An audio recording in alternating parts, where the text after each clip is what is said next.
It is a scam when you don't allow everyone to operate on fair terms. We are the Robin Hoods of sports betting. We take something back from the rich bookies and enable our customers to beat them instead. Hi guys, Alex here. Welcome to episode 43 of the Trademate Sports Betting Podcast. Today I'm joined by tennis betting analyst Dan Weston. Welcome to the podcast, mate. Yeah, hi Alex, how are you? Good, mate. Good to have you on. Wanted to kick things off. Obviously, just you are a tennis betting analyst. So my first question is just around why tennis? Why did you choose this sport out of all sports to become an analyst of?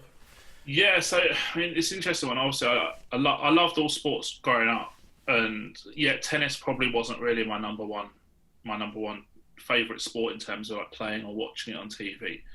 But I kind of went into it because I just found a niche. Really, I felt that I found a niche at that point in time. So, give you a bit of insight into background. So, I've always been involved in that type of the gambling field at that point in time, in terms of playing stuff like online poker and advanced playing slots and stuff like that. So, at that point in time, I wanted to try and like diversify into some sports.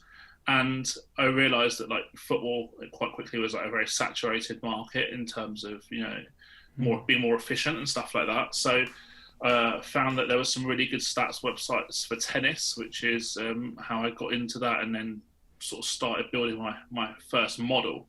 So that was quite a basic like ELO style model initially. So kind of grading players' performances based on, you know, rankings of opposition and stuff like that. But it was enough. Like, it was at that point in time, it was like easily enough to get a nice advantage. And got restricted by pretty much all the bookies really quickly, as I'm sure most people have the same problems with. And then decided to sort of try and step it up a little bit and create my own databases of players and look at perhaps some areas that people haven't looked at previously, like break lead retentions, recoveries, stuff like that. At that point, I'm pretty sure I was the first person to ever really talk about that sort of stuff, and so I looked at different angles to try and gain an advantage, if that makes sense.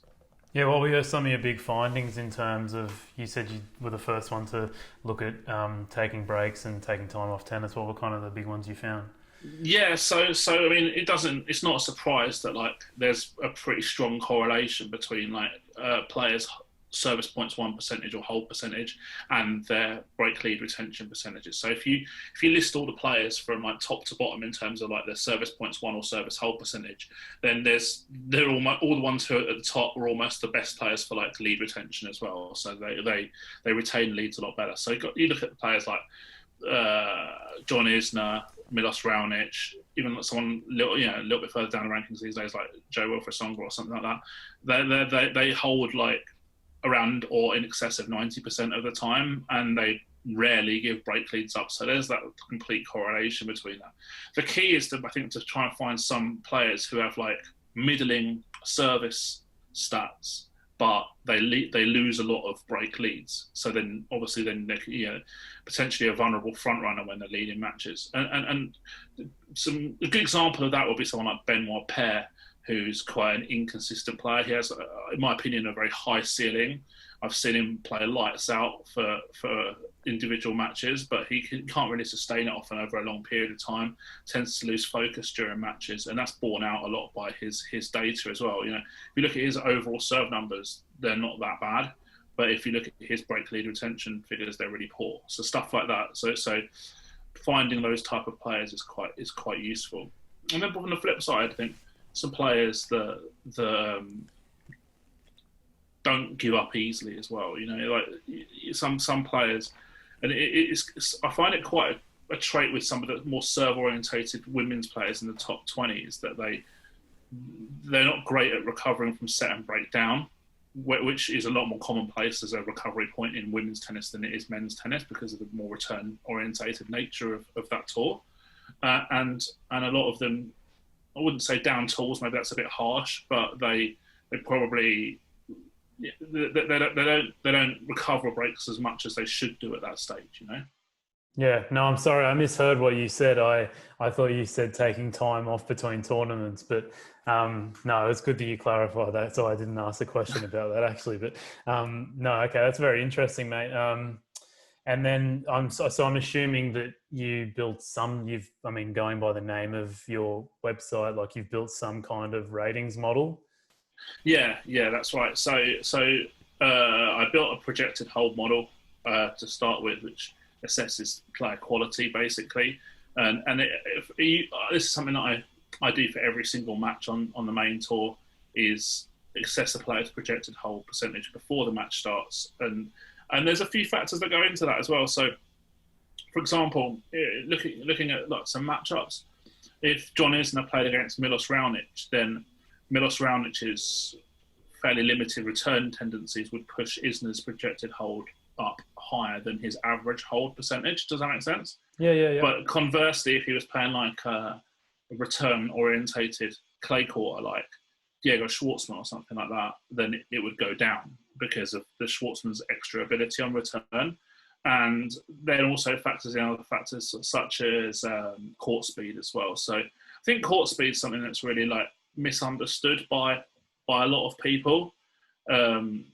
Not just people in the gambling industry, but also commentators and sort of other analysts as well, and also the players too. I mean, I have a sort of a half serious rule where the first rule of court speed is don't listen to what any player says. That's quite important to me. So you can usually work out court speed by the service points won percentage at a venue, and then just comparing it to the surface mean for that particular surface. There's other factors that could influence that. So, for example, if the draw is quite a weak draw, then there's in the field of the tournament I'm talking about is quite weak. That could push the service points won percentage down a little bit, because worse players tend to be more return orientated than serve orientated. But it's not a massive consideration. So I can profile each tournament and look at the deviation between the service points won percentage at that given venue and comparing it to the relevant tour's mean figure for that surface, for example. Factor that into sort of some calculations as well. So you talked about hold retention. Do you just have a model completely based around hold retention? Yeah, exactly that. So like a pre-match hold expectation. Yeah, and then I guess, are you in playing too? So you're looking at that and then I guess making lots of bets based on that in play? Yeah, so there's a concept that I call a rolling projected hold model, which is would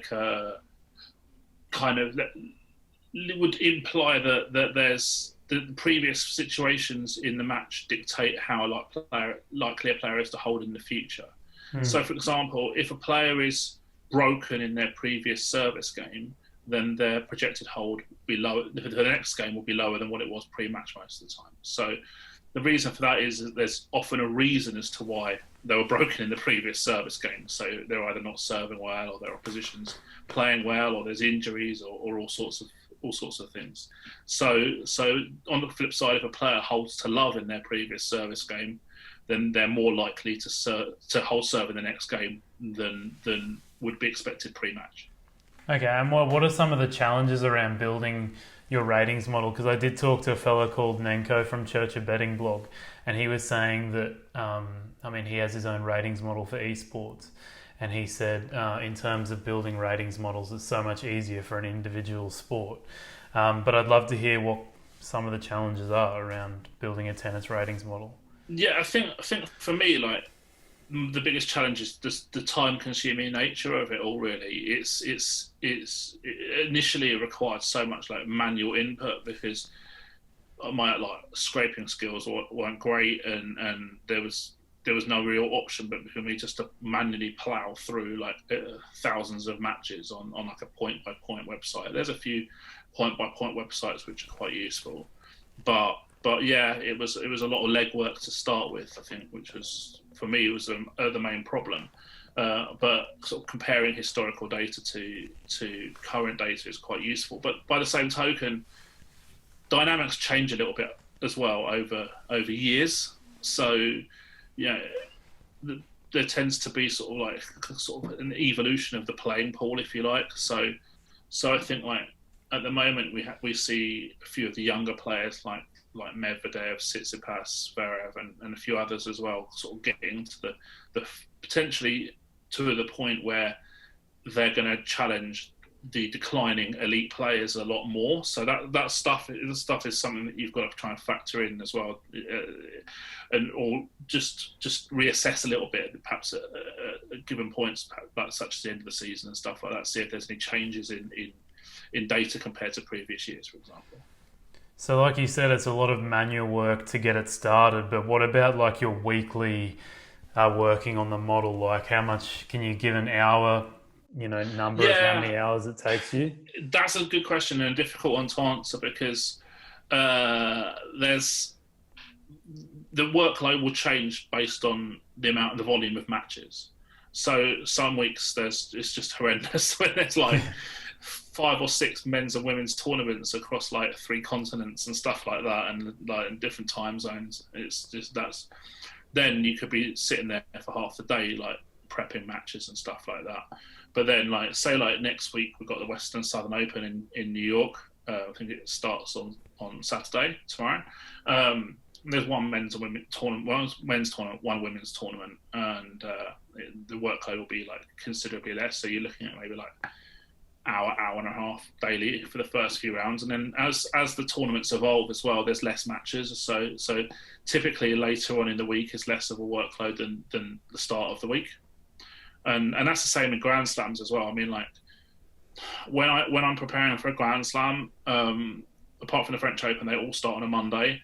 But I try and get everything prepped by the Saturday. But that's sometimes tricky as well because you don't know where the qualifiers are going to be placed in the draw and stuff like that. And some players are still playing the final of the week before's tournament and stuff like that as well. So like it's quite difficult to prepare for the first round in particular of Grand Slam, and the first particularly 4 days of a Grand Slam are just like brutal from a time perspective, but the second week gets a lot easier.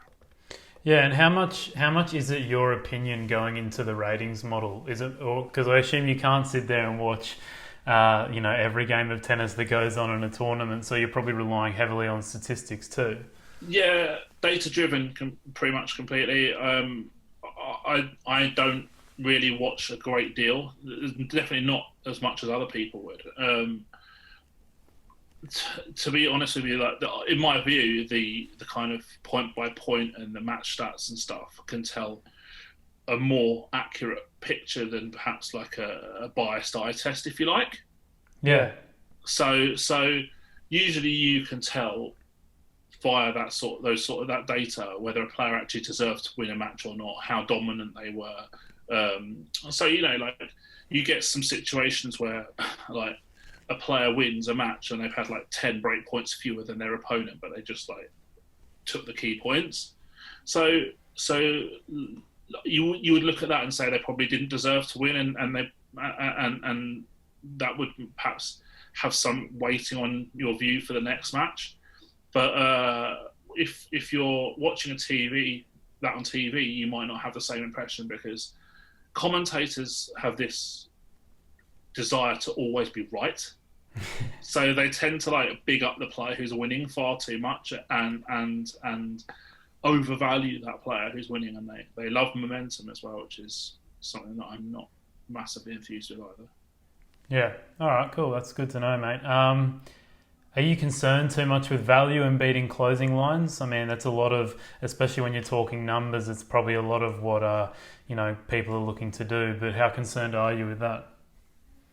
Yeah, so pre-match stuff that's I think it's important, but in tennis I don't think it's as important as other sports. So, for example, in football, it's massive because you've got, say, like in Premier League, for example. A lot of the time, you've got like 7 days in advance of a match. You'll be able to, the market will form and evolve in between the start and the start of the match. And as information comes out, like injuries and selection and stuff, the market's continually evolving. and there's given the turnover as well, there's a lot more opportunity for that market to be efficient. So beating the closing line is huge. In tennis, I don't think that it's valuable, and of course, if you're beating the closing line, that's certainly a positive, but it's not as valuable as it is in potential other sports. Because if you look at especially the latter stages of tournaments, you don't know who's playing the match until less than 24 hours before that match. So the market has got a lot less time to mature, and also I'm not convinced that the closing line is as efficient as it is in football, for example, as well. So it's important, but it wouldn't be the be all and end all, in my opinion, if it wasn't, you didn't do it every single match kind of thing. It's based on the historical data that I've got, the spots that I indicate in purple on my daily spreadsheet, which are like the high value spots, they tend to beat the market by about 1.5% between the release time of the spreadsheets and closing price. Yeah, so when you go, do you track it at all then if you're beating the closing line? Yeah, so I kind of periodically track it and try and keep hold of that. The higher value spots that I identify, as I say, they do tend to be bet on, but whether that's due to me releasing spreadsheets to a lot of people and then them acting on it, or whether other modelers and hedge funds and stuff like that are drawing the same conclusions as me is another matter. I don't know the answer for that, but yeah, it does seem to be the case. Is there like a common bet or, type of bet where you've got an edge or you're consistently beating the closing line?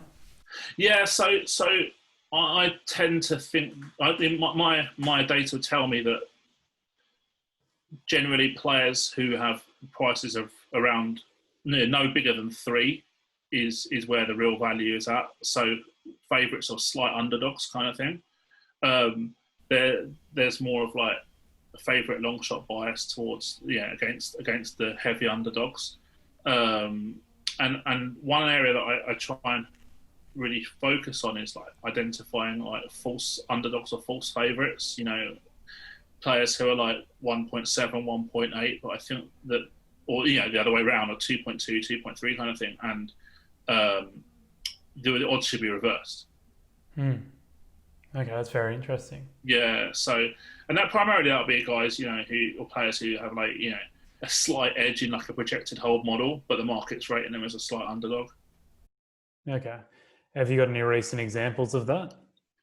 Oh, that's a question. We haven't got many recent examples of anything at the moment.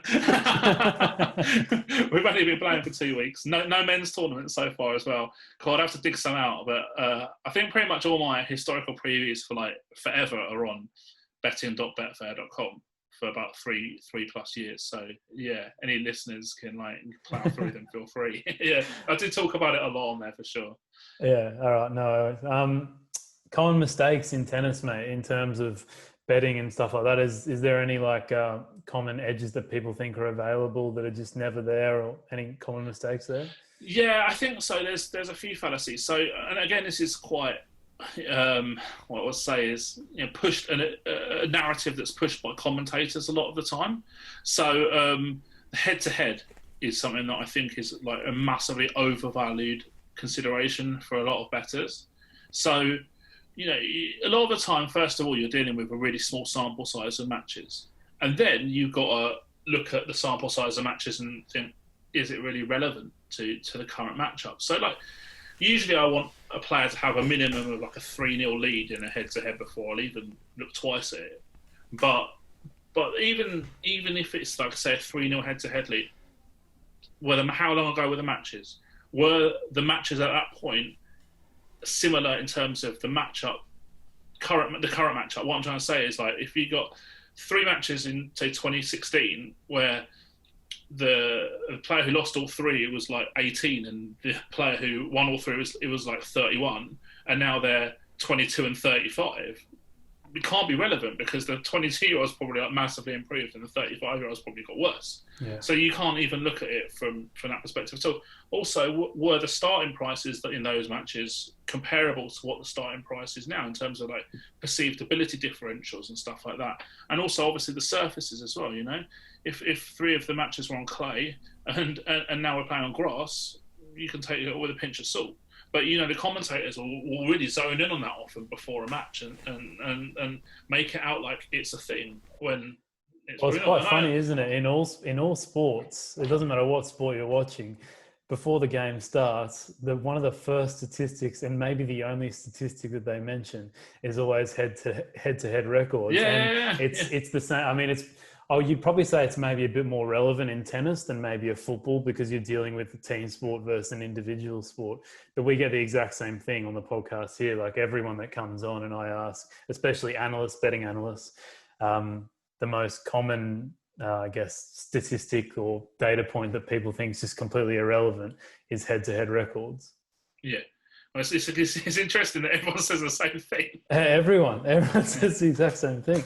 But I would have thought maybe tennis is, just a slightly bit different just because there's a lot less variables, I guess, maybe because it's an individualistic sport, whereas a team's lineup is always changing.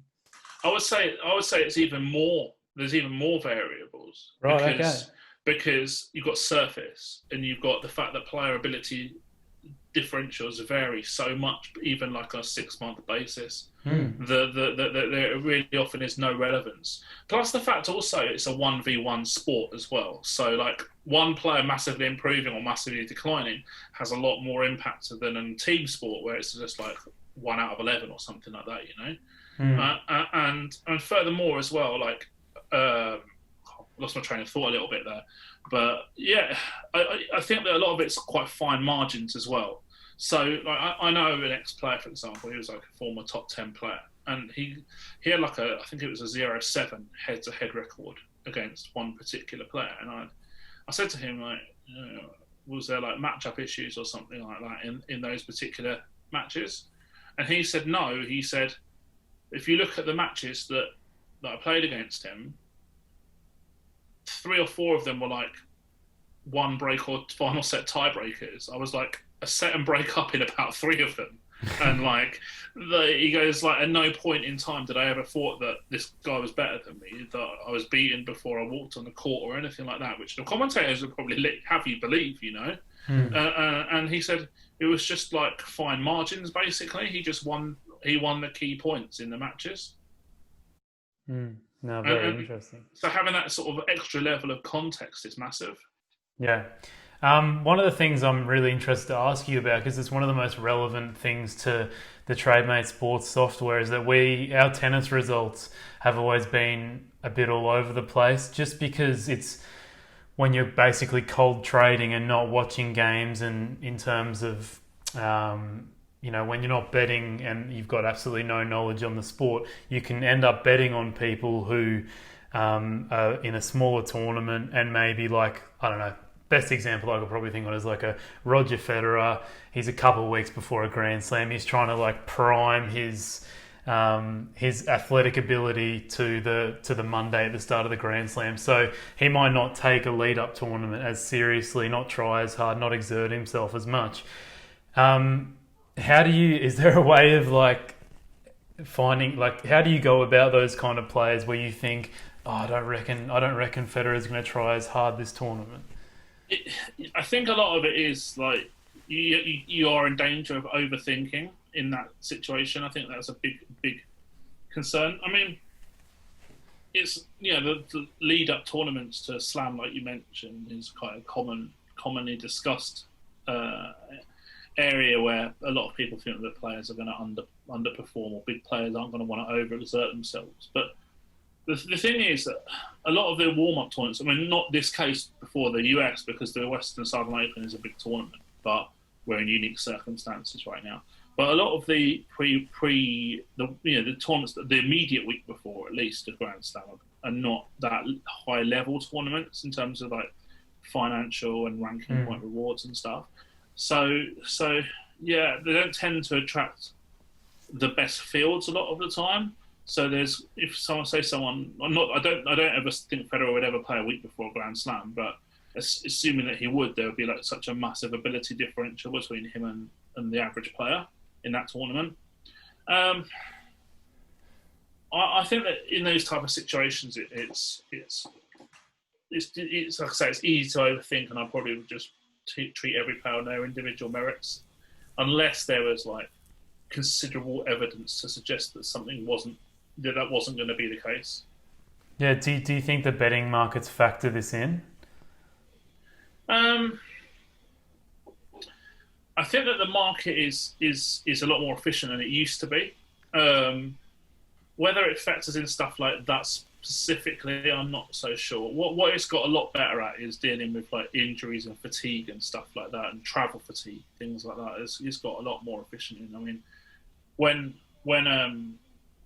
I first started, you could see that like the market didn't work that sort of stuff out very efficiently at all. Not the opening lines. I'm not talking about necessarily the Betfair market. I'm talking essentially like opening lines from bookmakers. They just didn't even think about that sort of stuff really.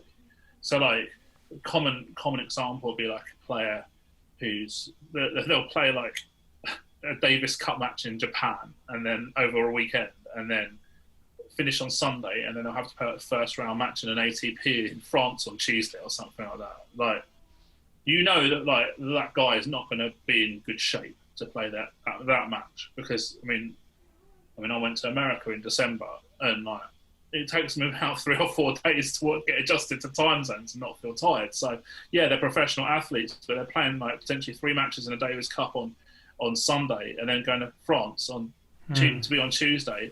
They're going to be shattered. It's obvious, isn't it? They're not going to be sleeping well. They're going to be physically tired because Davis Cup's like best of 5 sets as well. And yeah, that the market didn't price that in a lot at opening lines, and then they used to get whacked by people. So not so much nowadays. Yeah, the open lines are a bit smarter in that respect now. Like, they've kind of worked that one out. Yeah. Okay.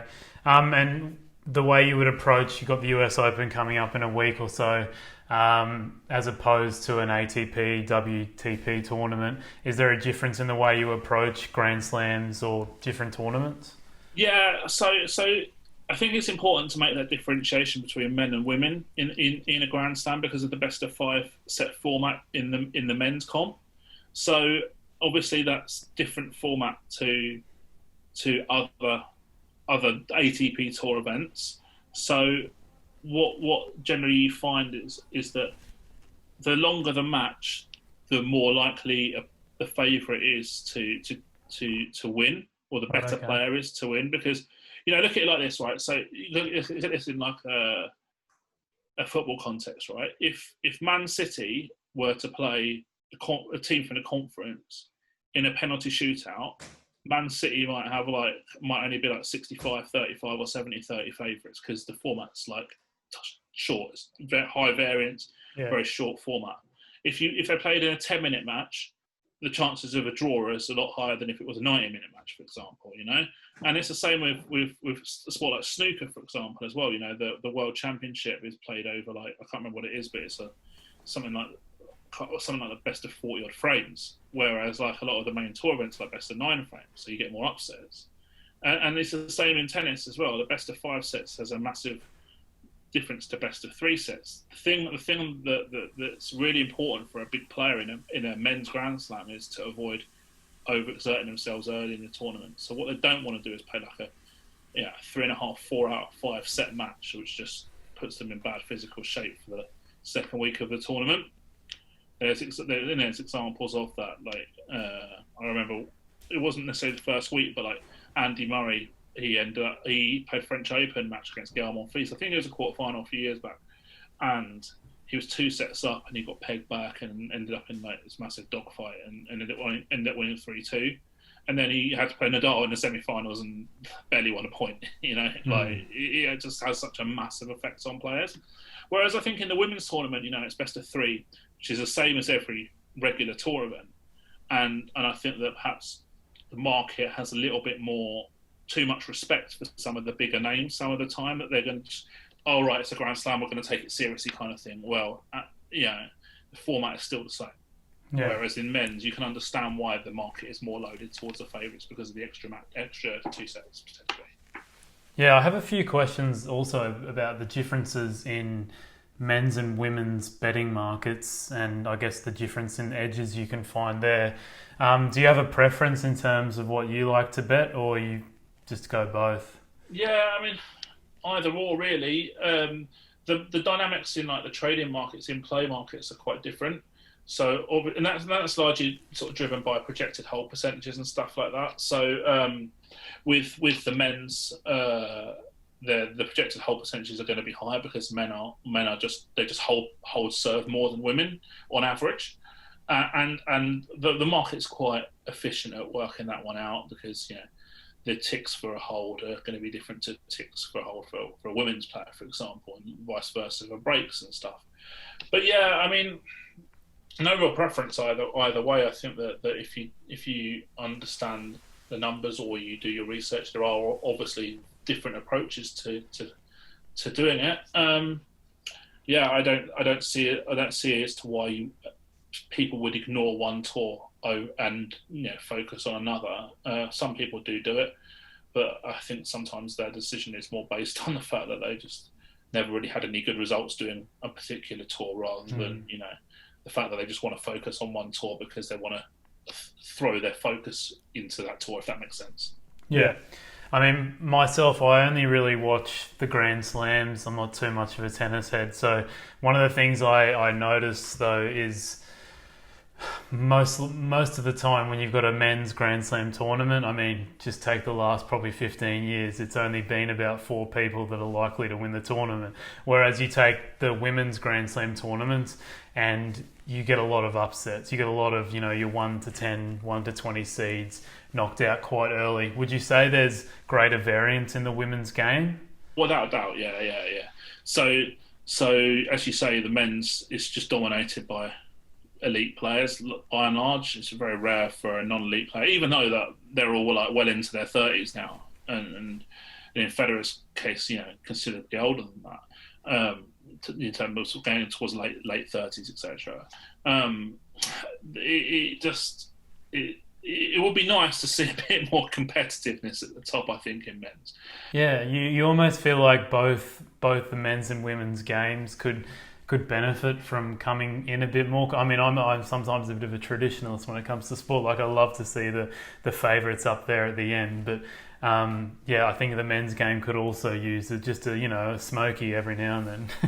Yeah, well, I think that one of the things that I would look at to change in men's tennis would be, I think that it's quite stacked in favour of the bigger players. So, for example, the seeding system allows them to ease their way into a tournament because they can't play anyone in the top 32.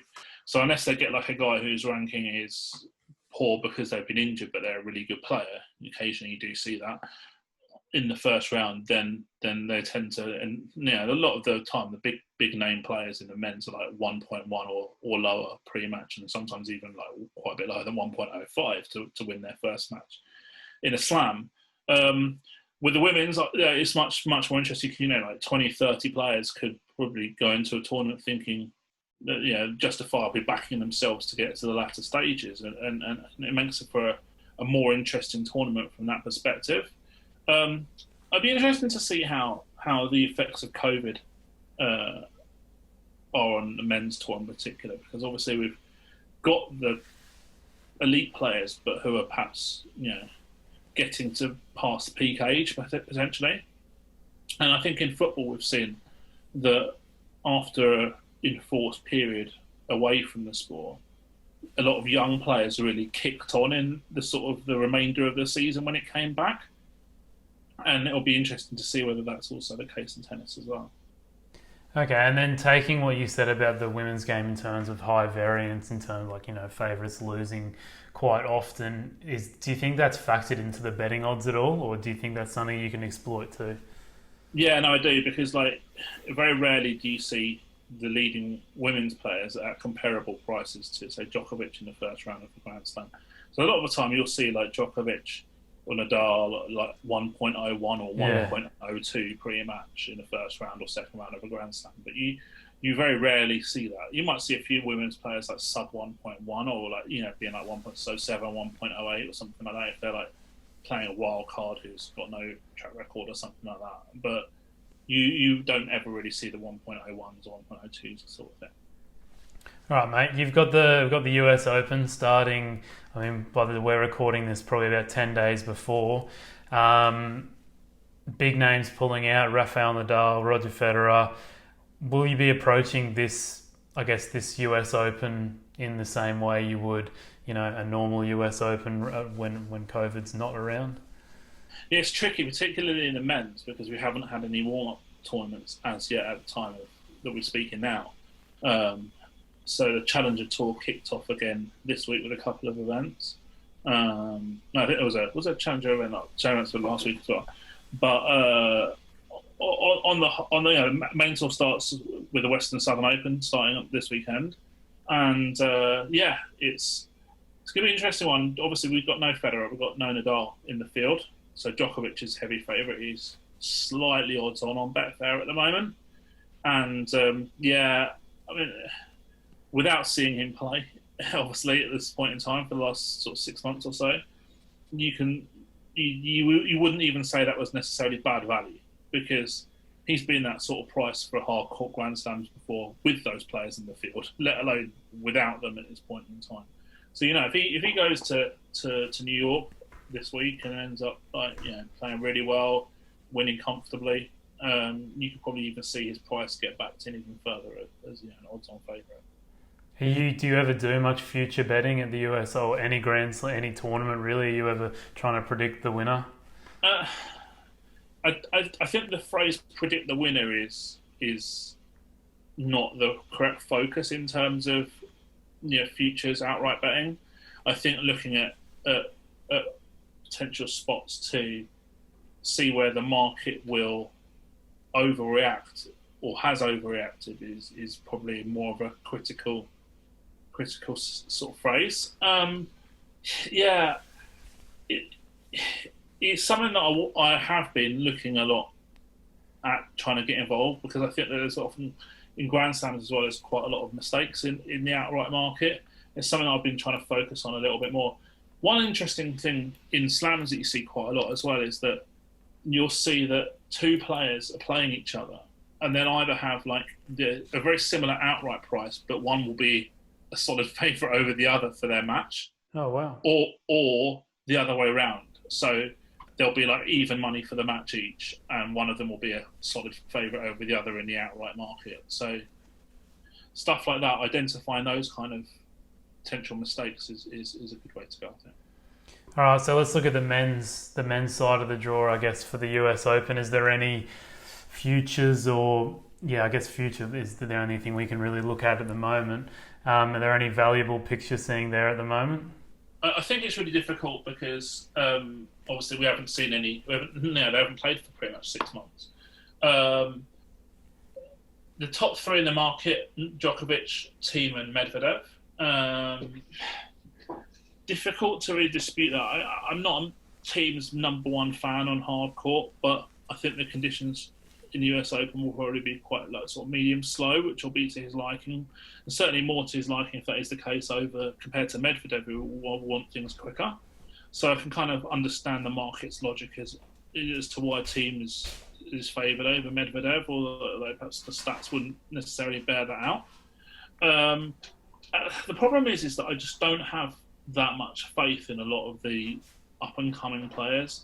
So, for example, if you look at some player like Tsitsipas, his return data isn't great, and that is a big red flag when it comes to Grand Slams, because poor return data tends to indicate they're going to play more tiebreaks, they're going to play longer sets, they're going to play longer matches, which is a recipe for disaster in a Grand Slam. Now, a while back, I done some research and in like a men's Grand Slam, if a player, the winning player for a men's Grand Slam pretty much always breaks opponents over 22% of the time. And so that's a big, you can draw a line through half the field basically on that. And he's one that would have a line drawn through about, for that particular metric. And then you've got players like Alexander Zverev, Grigor Dimitrov, players like that, who perhaps sort of flattered to deceive on a lot of occasions at the big tournaments. And then you've got a few of the sort of injury-prone veterans, if you like, such as Del Potro and Andy Murray as well. So, I mean, at this point in time, I can't see any logic as to why Murray would be like a top 10 player in the market because he's had injuries, and perhaps I think it's difficult to say that statistically that he's close to where he was in the past. Okay, and then what about the women's draw? Is there anything you like there at the moment? I think that the draw and the warm-up event is going to be massive for the women's tournament, so I wouldn't really want to pick anything out right now. Serena's the market favourite. She struggled a bit last week in Lexington. And as I say, it's so many players can beat each other. So understanding that, seeing which players have a decent level in Lexington, in New York next week is going to be, in the warm-up event, is going to be really important to see which players have perhaps put more into lockdown than others, if you like. And the draw's massive as well, because like I said, 20 or 30 players in the women's side will go into a tournament with legitimate expectations of getting to the latter stages. So having if you've got a stacked quarter or a quite easy quarter, is got such a big difference. All right, cool, mate. Dan, thanks for coming on. I really found that very interesting, some of the things you've been working on with your model especially. And then, talking about various tournaments and stuff like that. So, mate, thanks for coming on. Where can people find you and your website? Yeah, so my website is www.tennisratings.co.uk, and I'm on Twitter @tennisratings. So feel free to get in touch via Twitter as well. Cool, Thanks mate. so much for having me. No, anytime, mate. And thanks for listening, everyone. Podcast that's coming next will be on Thursday with another preview of football around the world. I believe the Serie A will be returning by then too, so that'll be interesting. And you've got the Community Shield too, Arsenal, Liverpool, so that'll be fun. But other than that, make sure you do a quick rate and review of the podcast and subscribe to us wherever you listen. And if you're looking to implement some of the strategies we talked about today, especially the value betting ones, make sure to start a free week trial of Trademate Sports and start your value betting journey. But mate, thanks again. Yeah, no worries. Thanks very much for having me. Cheers, guys.